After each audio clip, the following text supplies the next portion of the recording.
Te adoramos, Señor, te alabamos, Padre Santo. Gloria sea tu nombre, mi Dios. Padre, te damos gracias, Padre Santo, por este precioso día, Señor. Te damos gracias por tu presencia, Padre amado, por tu Hijo amado Jesucristo y tu Santo Espíritu, Señor, que tú nos has dado, Padre Santo, para que nos guíe, para que nos enseñe, para que nos redarguya.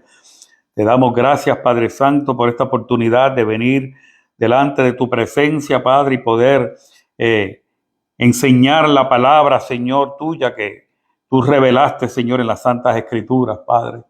Pedimos que en esta noche, Señor, tú seas abriendo nuestra mente, nuestro corazón, Señor, y nuestro entendimiento, Padre amado, para que podamos recibirla, Señor. Podamos, Señor, crecer, podamos, Señor, madurar espiritualmente, Señor, y continuar, Padre amado, buscando cada día más y más de tu reino, Señor, y buscando cada día más, Señor, ser como Cristo, Padre amado. Te pedimos, Señor, que no detengas esta obra, Señor, y que continúes, Padre Santo, cada día, cada domingo, cada jueves, Padre amado, expandiendo tu reino por medio de este ministerio, Señor. Pedimos que tú bendigas la vida de todos aquellos, Señor, que han de conectarse hoy, Padre Santo, en el nombre de Jesús. Amén y amén. Buenas noches, amados hermanos. Bendecid. Pastora me está haciendo señas que estoy un poco amoruzado. Pero gloria a Dios, dice que ahora lo puse peor. Así que nada, ella que se lo goce allí se ría. Lo importante es que vamos a hablar de la palabra de Dios. He estado bien ocupado en el día de hoy, esperando un paquete bastante grande que venía y llegó tardísimo, por poco lo dejan afuera. Pero vamos a la palabra. Vamos a la palabra. Hoy vamos a culminar el estudio de Segunda de Crónicas, capítulo 3.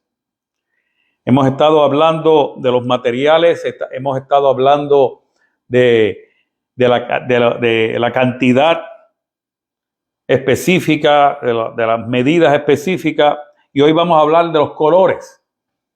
¿De los colores de qué? De los colores que Dios especificó no solamente a Salomón, desde un principio se los especificó a Moisés, sobre cómo iba a ser el templo, que se iba a usar en el templo. Vamos a leer en Segunda de Crónicas, capítulo 3, versículo 14. Segunda de Crónicas, capítulo 3, versículo 14, dice: hizo también el velo de azul, púrpura, carmesí y lino, e hizo realzar querubines en él. Los colores del velo eran azul, púrpura y carmesí. Y para los que no saben, vamos a explicar qué es el velo. Dios, cuando le ordenó a Moisés la construcción del tabernáculo, le dijo que tenía que poner un velo de lino torcido con azul, púrpura y carmesí, y bordado de querubines, el cual había que colgarlo de ganchos de oro entre el lugar santo y el lugar santísimo. Eso lo vemos en Éxodo 26, 33. Dice: y pondrás el velo debajo de los corchetes, y allí meterás el arca del testimonio dentro del velo, y aquel velo os hará separación entre el lugar santo y el lugar santísimo. ¿Por qué y para qué? ¿Cuál era la función del velo? El velo tenía dos funciones divinas. La primera era separar el lugar santo, ese lugar donde los sacerdotes ministraban todos los días. No era una vez a la semana, eran todos los días. Estaban allí continuamente ministrando en el lugar santo. De manera que el velo separaba ese lugar santo del lugar santísimo, donde el arca del pacto y la presencia de Dios se encontraban. La segunda función era preservar, o sea, proteger y preservar la santidad de la presencia divina. ¿Por qué? Porque nadie podía entrar allí, a ese lugar santísimo, solamente el sumo sacerdote. Los otros sacerdotes no podían entrar allí. Y solamente se entraba allí una vez al año, el año del día de la expiación, también conocido como Yom Kippur. Y entraban allí con la sangre del sacrificio. Y eso usted lo va a ver si lo busca en Levítico 16:2 y en Levítico 16, versículo 15 al 17. Entonces la función del velo era establecer el límite entre Dios y el hombre. ¿Por qué? A causa del pecado. Dios es un Dios santo y allí no entraba cualquier persona. Tenía que entrar una persona cualificada, escogida, y más vale que esa persona no entrara allí con un corazón sucio, con un corazón dañado y con una actitud negativa. Era un recordatorio visible del acceso directo a Dios. Estaba restringido. Nadie podía entrar así como así al lugar santísimo. Por eso que años más tarde, muchos años más tarde, la relación que David tenía tan y tan personal con Dios, a pesar de que fue un hombre que derramó mucha sangre, él entendió lo que significaba la presencia de Dios. Y él dijo, ¿quién entrará al lugar, al monte santo? ¿Quién entrará delante de tu presencia? Él dijo, el limpio de manos y puro de corazón, el que no ha sido un tramposo, el que no engaña. Y él cogió aquel tabernáculo, aquel arca del pacto, y lo puso en una tienda abierta donde el que cumpliera con esos requisitos podía subir. La Biblia no dice cuántos subieron. Pero él puso allí gente adorando, levitas adorando constantemente.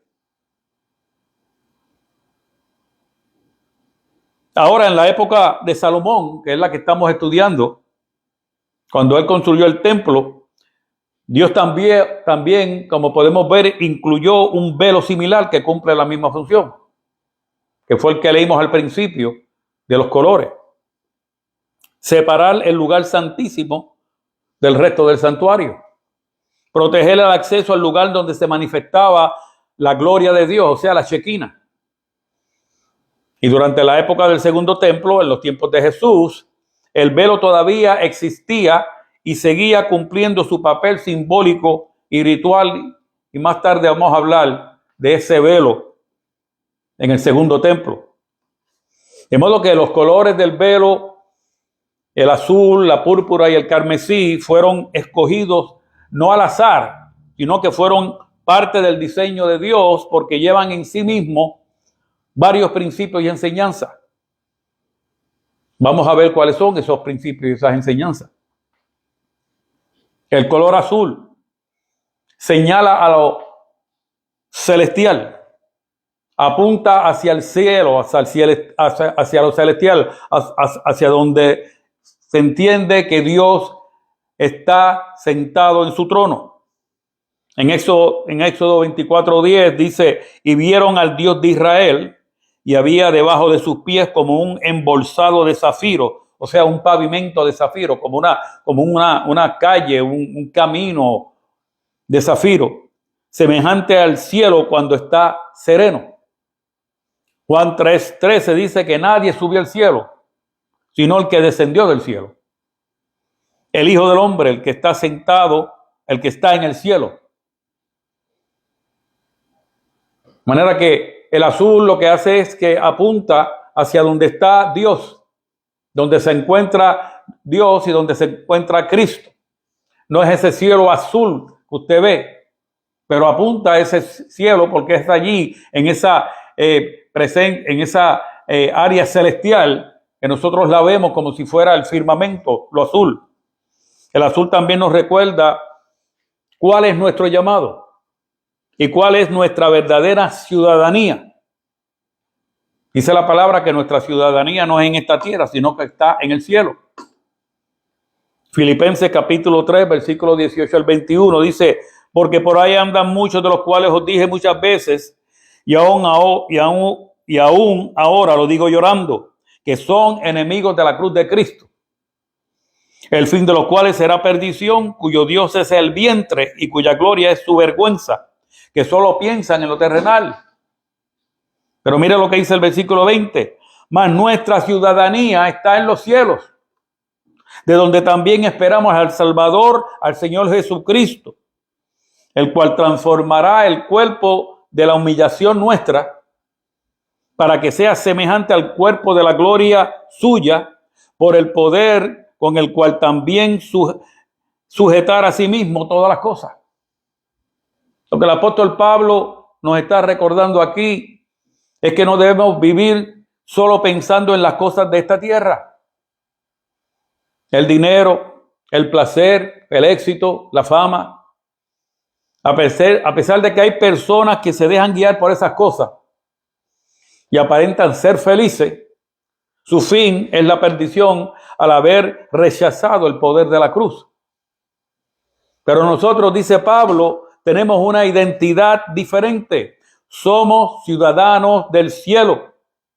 No pertenecemos a este mundo, aunque vivimos en este mundo. Porque nuestra esperanza no está en lo que nosotros vemos, sino en lo que nosotros esperamos, el regreso de Jesús.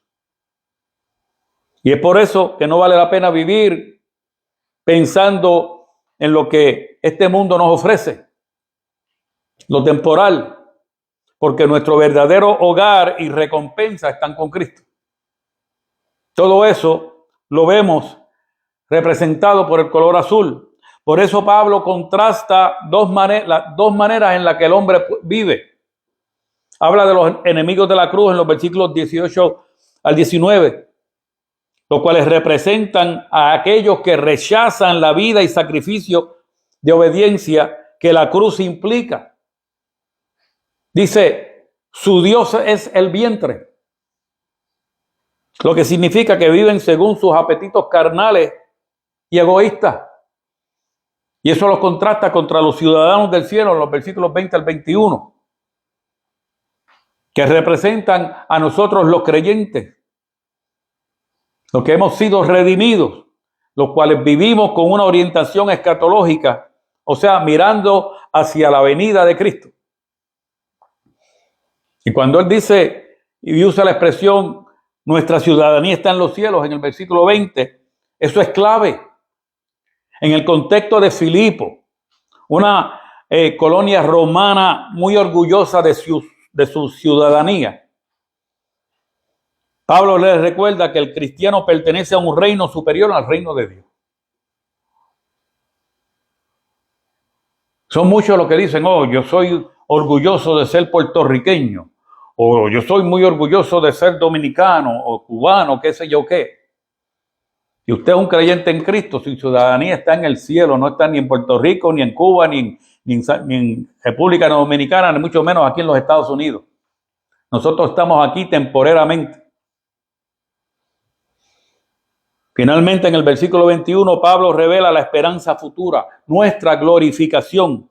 Jesús transformará el cuerpo de nuestra humillación, o sea, este cuerpo, mortal y sujeto al pecado, para hacerlo semejante a su cuerpo glorioso. Y esto muestra el poder redentor completo de Cristo, que no solamente salva el alma, sino también el cuerpo. Muchos nos preocupamos porque algún día vamos a morir. Pero ¿sabes qué? No nos vamos a quedar allí en esa tumba. Vamos a resucitar. Dice la palabra que los muertos en Cristo resucitarán primero, con un cuerpo glorificado. Yo espero que ese cuerpo glorificado sea como cuando yo tenía 16 años, que no tenía el cake. Y no tenía que preocuparme si me peinaba o no me peinaba. A Cristo sea la gloria. El color púrpura es símbolo de realeza. Apunta a Cristo, el Rey de Reyes y Señor de Señores, el cual gobierna en majestad. Juan capítulo 19, versículo 2 al 3 dice, y los soldados entretejieron una corona de espinas y la pusieron sobre su cabeza y le vistieron con un manto de púrpura y le decían: salve, rey de los judíos, y le daban bofetadas. Juan 19, 2 al 3, está ahí en las notas. Este pasaje podemos ver uno de los momentos más dolorosos y simbólicos del sufrimiento de Jesús. Mire lo que estos soldados romanos se burlaron de él. Le pusieron una corona de espinas y un manto de púrpura, sin saber que estaban entronizando al verdadero rey del universo. Para ellos se estaban burlando, lo estaban humillando. Para ellos eso fue un vacilón. Pero a pesar de que para ellos fue una burla, para el cielo fue una proclamación profética. Cristo es el rey que vence a través del sacrificio. Amén. Y esto nos muestra, amados, 3 verdades. Y apúntalas para que no se les olvide. La primera verdad es que Jesús fue humillado para mostrarnos cuál es el verdadero liderazgo. Muchos se creen que son líderes por lo mucho que saben, por lo mucho que han estudiado, por las habilidades que tienen. Porque tienen esa habilidad de mover las masas, de influenciar las masas, de impresionar a las masas. Y mientras que los reyes humanos usan coronas de oro, Jesús recibió una corona de espinas. Aquel que sanó enfermos, aquel que hizo milagros, aquel que le dio vista a los ciegos, resucitó a muertos. Ahora le pagaron con una corona de espinas, con una corona de humillación. ¿Pero sabe por qué? Porque Él no vino para ser servido, sino para servir, según Mateo 20, 28. Así que por medio de la humanidad de Cristo, aprendemos que el poder de Dios se manifiesta cuando en la entrega, no en la arrogancia. Es cuando nos humillamos, cuando estamos dispuestos a caminar por el camino que Cristo caminó. Por eso fue que Él le dijo: ¿estás dispuesto a beber de la copa de la que yo voy a beber? Y ellos le dijeron sí. Y pues, ¿sabes qué? Van a beber de la copa que yo voy a beber. Y busca el final de cada uno de ellos. ¿Cómo terminaron? Dice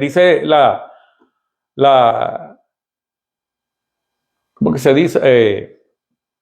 La tradición, que cuando Pedro murió, lo crucificaron y él dijo: no quiero que me pongan con la cabeza para arriba, póngame con la cabeza para abajo.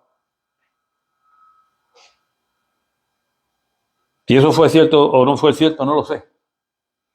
Tenemos que aprender que el poder de Dios se manifiesta en la entrega y no en la arrogancia, no en las habilidades. No es por los años de experiencia. Entonces, cuando servimos a otros, debemos hacerlo con humildad para que reflejemos el carácter del verdadero rey.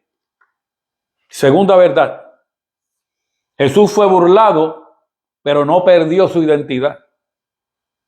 ¿Sabes cuántas personas hoy en día pasan una decepción, una traición, una división? Pastores que pasaron por una división y no lo soportaron y se fueron, renunciaron al ministerio. Perdieron su identidad.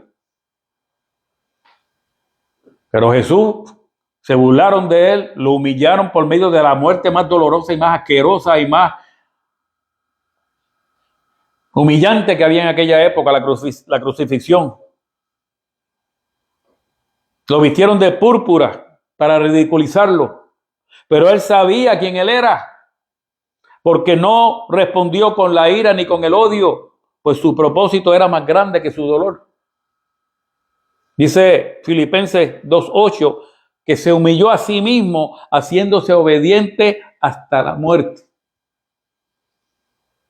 Entonces nunca permitamos, amados, que las burlas, las críticas, los desengaños, las traiciones, las divisiones,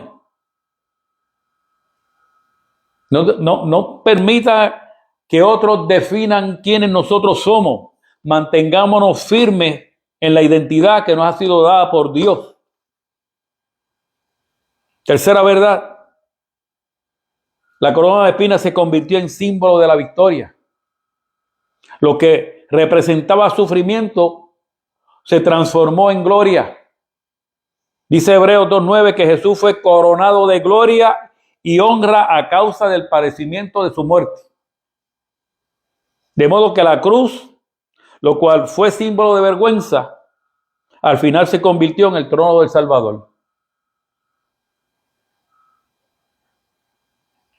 Me viene a la mente un pasaje bíblico que dice: el que se humillare será ensalzado y el que se ensalzare será humillado. Entonces, que nunca se nos olvida que Dios puede transformar nuestro dolor en su divino propósito y nuestras lágrimas en un poderoso testimonio. Si usted está pasando por una situación como esa, levante la cabeza, levante sus manos y adore a Dios. Porque ¿sabes qué? Todavía usted no ha sido crucificado en una cruz, ni le han clavado una espada o una lanza por el costado. Lo que padeció el maestro, todavía nadie lo ha padecido en la historia, excepto los discípulos al principio.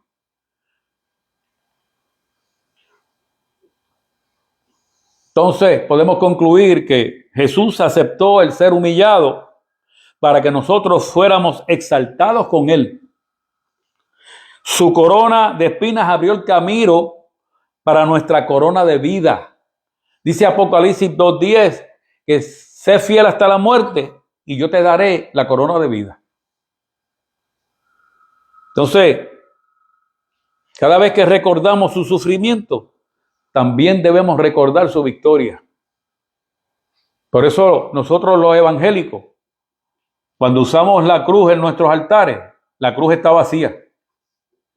Nos recuerda el sacrificio de Cristo, pero también nos recuerda su victoria, porque Él no se quedó clavado en esa cruz, Él resucitó.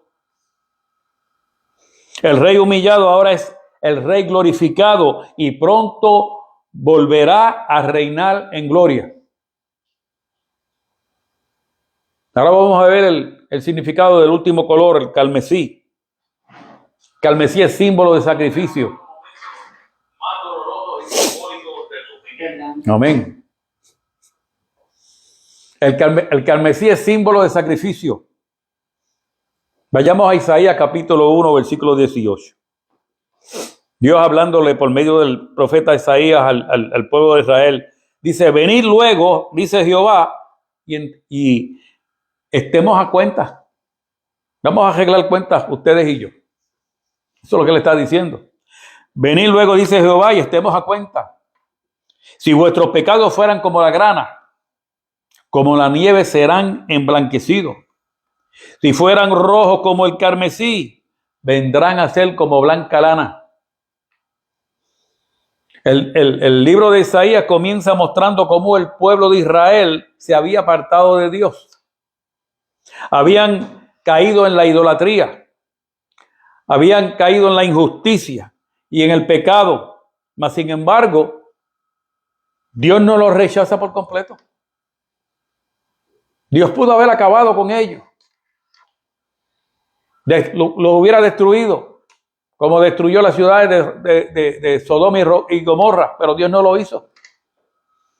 En lugar de destruirlos, los invita a una conversación diciendo: venid y estemos a cuenta. Esta frase nos revela el corazón de un Dios que no busca condenar, sino restaurar. Porque que Dios es un Dios misericordioso. Esa es parte de su justicia. Que es un Dios misericordioso. Así como un padre amoroso busca reconciliarse con un hijo rebelde, Dios nos llama a todos a volver a Él, prometiendo limpiar nuestros pecados más profundos. Y esto nos revela tres verdades también. Número uno, que Dios siempre da la primera oportunidad para que nos acerquemos a Él. Esta invitación, venid luego, nos muestra que Dios siempre va a tomar la iniciativa. Él no va a esperar a que usted decida venir a Él. Él va a venir a usted. Él no espera que el hombre se purifique primero. Lo llama tal y como el hombre está. Así está enfangado en el pecado. ¿Usted ha visto a un drogadicto que llegó a los pies de Cristo porque primero se desintoxicó de la droga?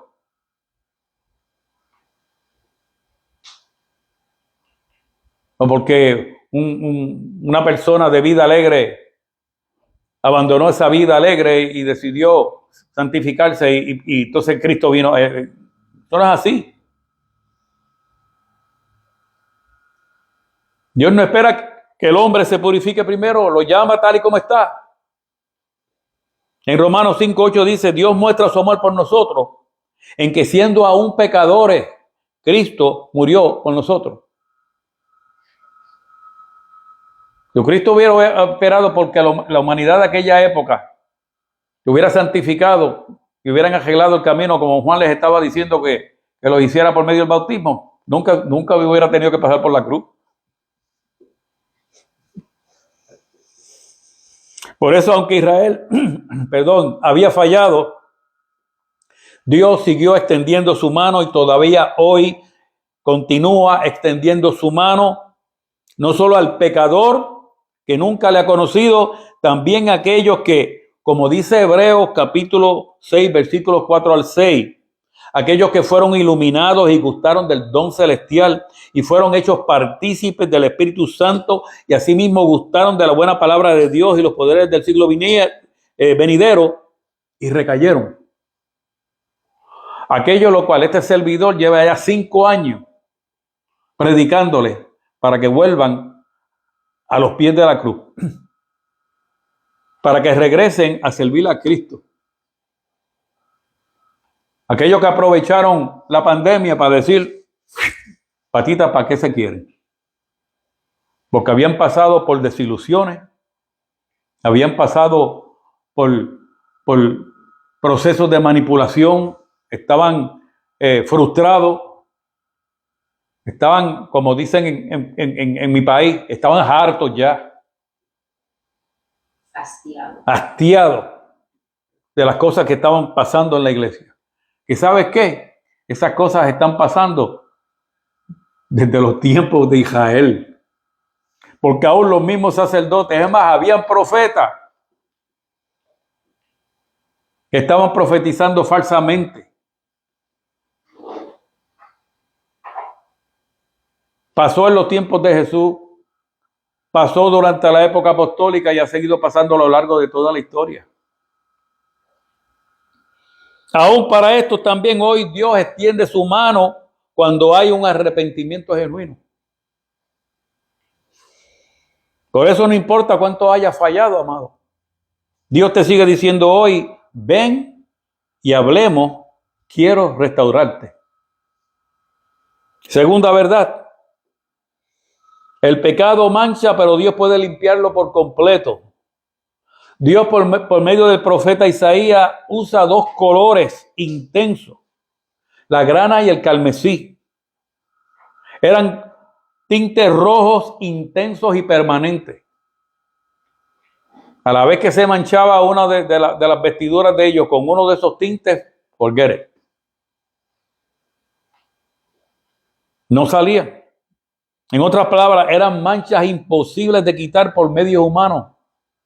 Entonces podemos ver que Dios promete hacer lo imposible, convertir lo rojo de nuestros pecados en lo blanco de su pureza. ¿Y cómo eso es posible? Solo la sangre de Cristo puede lograr eso, según Hebreos capítulo 9, versículo 14. Dice, cuánto más la sangre de Cristo, el cual mediante el Espíritu Eterno se ofreció a sí mismo, sin mancha a Dios, limpiará vuestras conciencias de obras muertas para que sirváis al Dios vivo. Cuando usted acepta a Cristo como Señor y Salvador, eso es borrón y cuenta nueva. Ya Dios no se va a acordar más de sus pecados, de su falta. Entonces recuerde esto, no hay pecado tan grande que la gracia de Dios no pueda borrar. Lo voy a repetir otra vez, no hay pecado tan grande que la gracia de Dios no pueda borrar. Él no solo perdona y restaura el alma. Olvídese de cuán grande, feo, horrible haya sido su falta. cuán feo haya sido su pecado o su caída, la gracia de Dios todavía está disponible gracias al sacrificio de Cristo. Su sangre no fue derramada en vano. El sacrificio de Cristo no ha caducado. Todavía está vigente para aquel que lo reciba y lo acepte como su Señor y Salvador. Tercera verdad, el perdón de Dios produce una nueva identidad. La nieve y la lana blanca representan pureza, limpieza y una nueva oportunidad. De manera que nuestra identidad es transformada de un hombre pecador a un hombre redimido por la sangre de Cristo. De un hijo del diablo a un hijo del Dios Todopoderoso. Heredero y coheredero con Cristo. Cuando Dios perdona, no deja manchas del pasado. Él dice en Isaías 43:25, no me acordaré más de tus pecados. Es el hombre el que recuerda la falta de los demás y no está dispuesto a perdonar, pero se le olvida una cosa, que él mismo no está libre de pecado. Por la misma medida será medido. Por eso, como dice la pastora, por eso que la palabra dice, con la misma vara con la que mida, vas a ser medido. Pero por medio de Cristo, el perdón nos devuelve dignidad, paz y propósito. Usted no viene a Cristo para cantar gloria a Dios y aleluya y gozarse de los servicios y qué tremendo predicó el pastor. Hay un propósito por el cual usted vino a Cristo.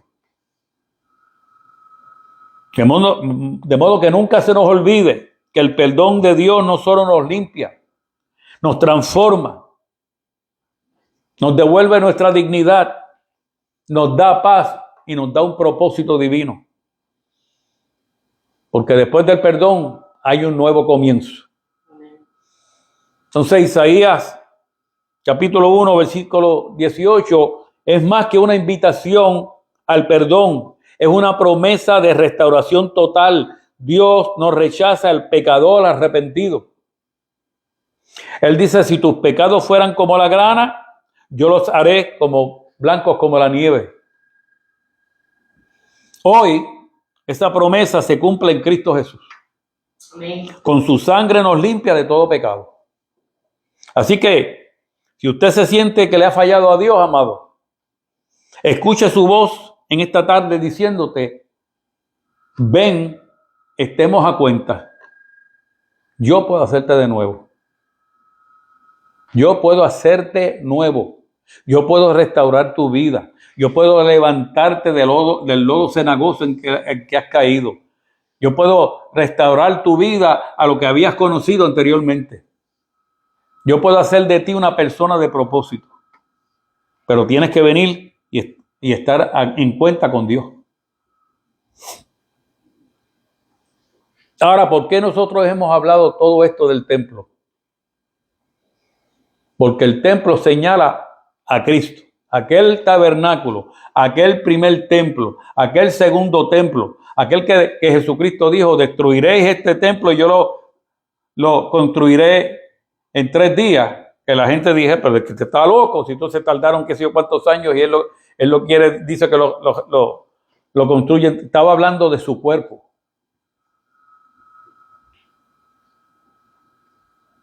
Algo que el pueblo judío nunca pudo comprender fue que el templo apuntaba al Mesías prometido en las profecías. Vayamos a Juan capítulo 2, versículo 19 al 21. Ya estoy terminando. Versículo 19 al 21. Respondió Jesús y les dijo, destruid este templo y en 3 días lo levantaré. Dijeron luego los judíos, en 46 años fue edificado este templo y tú en 3 días lo levantarás. Mas él hablaba del templo de su cuerpo. Lo que Jesús quería decir era que el templo, que él era el templo perfecto, el templo genuino, el único y verdadero templo. ¿Por qué? Por lo que dice el apóstol Pablo en Colosenses 2:9, porque en él habita corporalmente toda la plenitud de la deidad.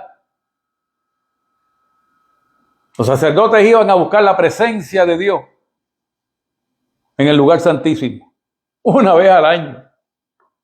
Y Jesús estaba diciendo, si ustedes me ven a mí, ustedes están viendo al Padre. Porque el Padre y yo somos uno.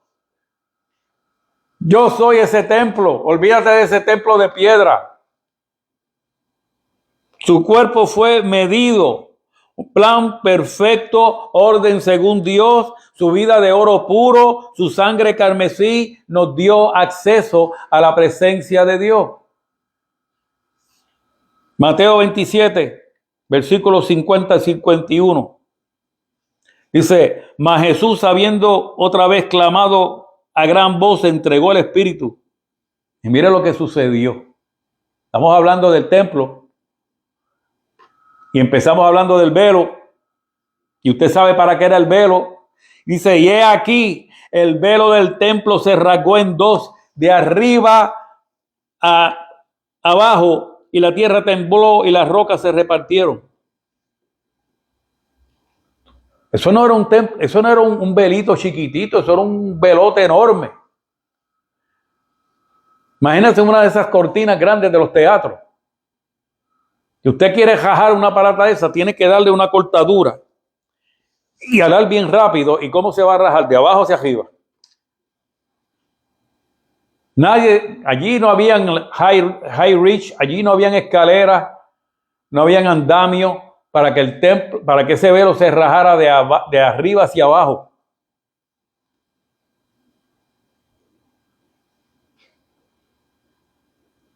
Dice que el velo del templo se rasgó en dos, de arriba abajo. Esto ocurrió luego que se cumpliera la misión final de Jesús, su sacrificio para redimir el pecado de toda la humanidad. Como hemos explicado, solo el sumo sacerdote podía entrar al lugar santísimo. Pero ahora ese velo se rajó de arriba a abajo. Literalmente, ya no había velo. Ya no había separación entre el lugar santo y el lugar santísimo. La pregunta es, ¿para qué entraba ese sacerdote al lugar santísimo? Veamos su propósito principal.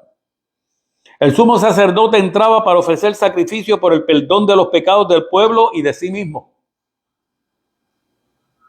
Llevaba la sangre de un becerro y de un macho cabrío, la rociaba sobre el propiciatorio, o sea, la tapa del arca del pacto como símbolo de expiación, de perdón. Era un acto de reconciliación entre Dios y el pueblo de Israel. En otras palabras, el sacerdote entraba para interceder por el pueblo, llevando su sangre como señal de que un sacrificio había sido hecho por los pecados del pueblo. Entonces, ¿qué representaba esto espiritualmente? El lugar santísimo representaba la presencia misma de Dios. Nadie podía entrar allí sin santidad y mucho menos sin sangre, porque el pecado separa al hombre de Dios. De modo que el sacrificio y la sangre simbolizaban la misericordia de Dios cubriendo el pecado del pueblo. Ahora, ¿cómo esto se cumplió en Cristo? En el Nuevo Testamento todo esto apunta a Jesús. Hebreos 9, 11, 12, capítulo 9, versículos 11 al 12, dice que Cristo, como sumo sacerdote de los bienes venideros, entró una vez y para siempre en el lugar santísimo, no con sangre de machos cabríos, sino con su propia sangre, habiendo obtenido la eterna redención. Ya no había que hacer más sacrificio. Por eso fue que el velo se rajó cuando Cristo expió, cuando Él entregó su vida, cuando en el momento que Él murió, Dios vino y rompió ese velo desde arriba hacia abajo. ¿Por qué? Porque Él mismo fue el que lo mandó a poner. Él dijo, se acabó el relajo. Ustedes nunca entendieron que esto apuntaba a mi hijo. Y mi hijo acaba de morir y entregar su vida por ustedes. Ya Él pagó el sacrificio. Él fue el cordero. La sangre del sacrificio fue la que Él mismo derramó. Jesús mismo cumplió de una vez y para siempre lo que el sumo sacerdote hacía cada año y tenía que repetirlo todos los años, año tras año, año tras año. Y es por eso que ahora, gracias a Cristo, usted y yo, todos nosotros, los creyentes en Cristo, tenemos acceso directo a la presencia de Dios.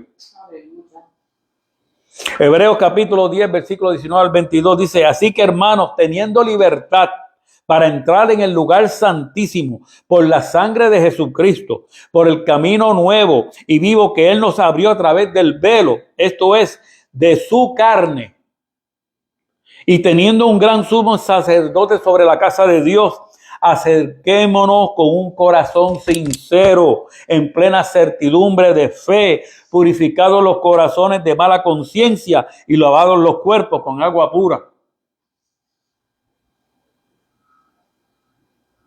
El sacerdote entraba al lugar santísimo para rociar la sangre del sacrificio y obtener el perdón por los pecados del pueblo. Pero hoy, amados, hoy, gracias a Cristo, ya no necesitamos seres humanos, porque Cristo mismo abrió el camino al Padre y nos hizo libres para entrar confiadamente en su presencia.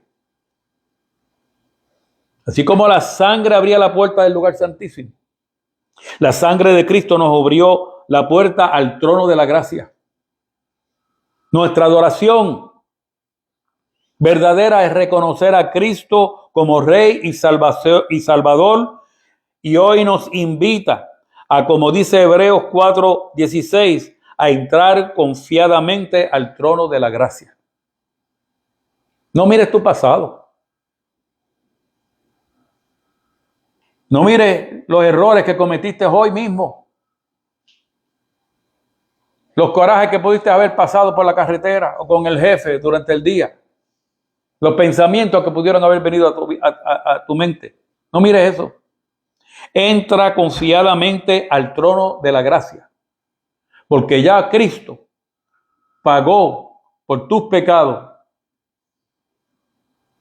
Fue por eso que después de la cruz el velo se rasgó, mostrando que ya no se necesita un edificio para encontrar a Dios. ¿Qué nos enseña todo esto, amado? Que debemos reconocer que ahora nosotros, como creyentes en Cristo, somos templo del Espíritu Santo. Primera de Corintios capítulo 6, versículo 19 dice: ¿o ignoráis que vuestro cuerpo es templo del Espíritu Santo, el cual está en vosotros, el cual tenéis de Dios, y que no sois vuestro? Te acepto a Cristo como Señor y Salvador. No deje que esta carne débil le acuse y le haga sentir que no merece la misericordia de Dios, porque ya Cristo murió por usted y le salvó y le redimió de sus pecados. El Espíritu Santo mora en usted y su cuerpo es templo del Espíritu Santo. Esto nos enseña que debemos aprender a vivir con la belleza, el orden y la santidad de aquel templo el cual apuntaba a Cristo. Por lo cual debemos reflejar a Cristo en nuestra manera de vivir todos los días. Todo esto que nosotros hemos estudiado desde hace 3 semanas atrás, el orden que Dios dio, la cantidad, las medidas, los materiales y los colores. Lo que nos enseñan es que debemos aprender a vivir con la belleza, el orden y la santidad de aquel templo al cual apuntaba a Cristo.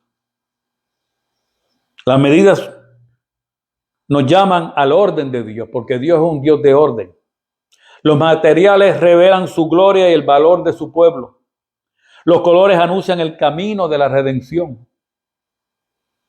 Todo converge en Cristo, el templo verdadero, quien ahora habita en cada creyente, gracias al Espíritu Santo que mora en nosotros. Te invito a que tú y no has aceptado a Cristo como Señor y Salvador de tu vida, hoy es un buen día para que allí en la intimidad de tu hogar tú reconozcas que verdaderamente necesitas a Cristo en tu vida y le pidas perdón allí y le aceptas como su Señor y Salvador. Y si no, y si tú lo has hecho anteriormente y te has apartado por las razones que sea, pídele perdón, confiesa tus pecados y dile: Señor, quiero volver otra vez a los pies de la cruz.